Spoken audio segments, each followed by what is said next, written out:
Welcome to this explainer. Today, we're jumping right into a rapidly developing, high-stakes crisis that's currently gripping the very top of UK politics. We are talking about a direct, very public challenge to Prime Minister Keir Starmer from right inside his own ranks. Just listen to this quote.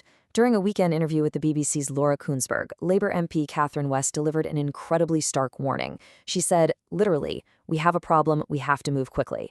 I mean, there is no political spin happening here at all. There's no attempt to downplay things. She went on national television to openly declare a state of emergency within the party's leadership. When an MP publicly says we have a problem about their own sitting prime minister, you know it's a huge deal.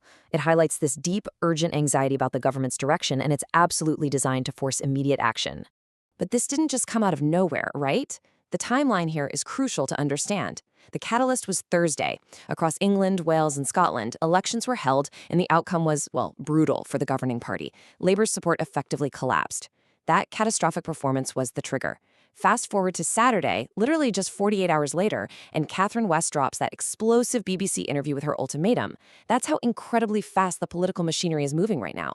And the driving force behind all this panic? It's the upcoming general election and the specific growing threat from the Reform Party. Now, West isn't just venting her frustrations. She has a highly specific strategy.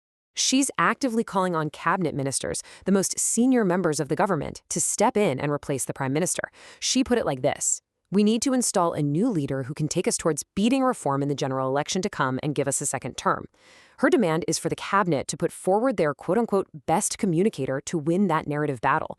The diagnosis she's making is pretty clear. The current leadership is failing to communicate well enough to counter reform, and that failure could absolutely cost them the next election. So what happens if the cabinet just ignores her? Well, this is where the ultimatum gets its teeth. West's threats is incredibly direct. If the cabinet fails to act, if they don't step up and remove Keir Starmer themselves, she says she's going to take matters into her own hands. She has explicitly promised to ask Labour MPs to support her own self-led leadership challenge. She is effectively putting a ticking clock on the cabinet.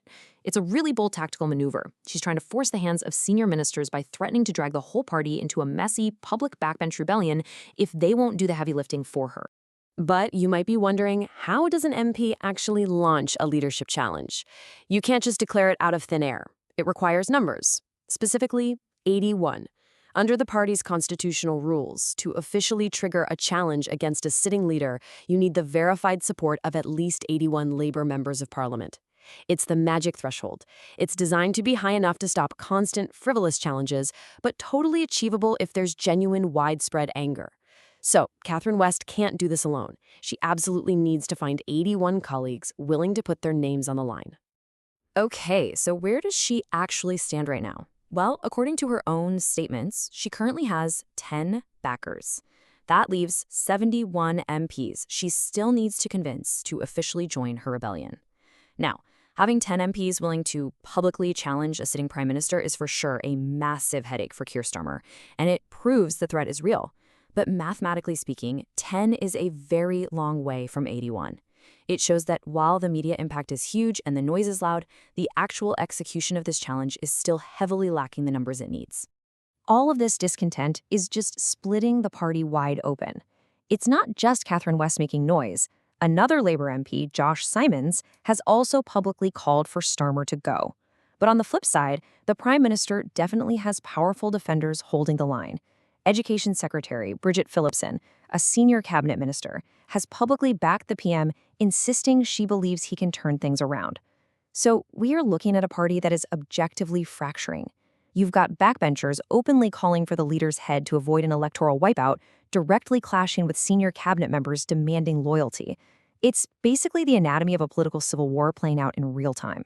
Which leaves us with the ultimate question as we wrap up this explainer. Will the cabinet step up, or will West force a challenge? We've looked at the rapid timeline, the collapse in the Thursday elections, and the exact number of MPs it takes to force a constitutional crisis. The lines are clearly drawn between those demanding a new, best communicator to fight reform and those insisting the Prime Minister can fix this mess.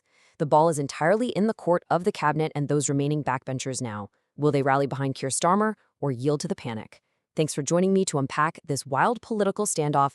Keep your eyes on those numbers because, as we all know, in politics, things can change in an absolute instant.